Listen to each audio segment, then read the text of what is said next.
Welcome in Daily Clips with Samina, everyone. Let's learn basic English to advanced English. So, I have brought a few very interesting words for you. So, let's start without wasting our time. First, we have do it alone. मतलब अकेले करो. Do it alone and इसका advanced English है do it by yourself. मतलब अपनी मदद से करो, खुद करो, अकेले करो. Do it by yourself. Then we have you first. मतलब आप पहले. और एडवांस में कहते हैं आफ्टर यू. लेट्स से हम दावत पे हैं और खाना खा रहे हैं तो हम गेस्ट को बोलते हैं कि आप पहले लें, यू फर्स्ट. बट हम एडवांस में कह सकते हैं आफ्टर यू, कि आपके बाद हम खाना लेंगे. Then we have do it slowly. मतलब आहिस्ता करो. You say in advance go slowly. Further on we have be satisfied. Be satisfied कि मुतमईन रहो. Be satisfied, I am satisfied.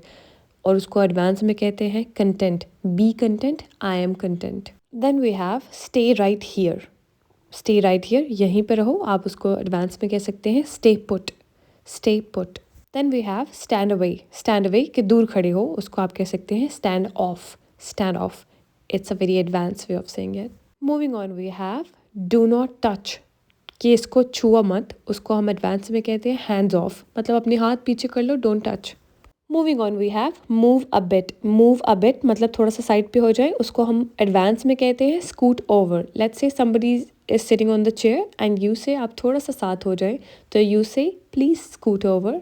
Also of the topic I would like to teach you one other word sentence. You can say अगर आपके सामने कोई चल रहा है या सामने आपके कोई खड़ा हुआ है then you can take a side please.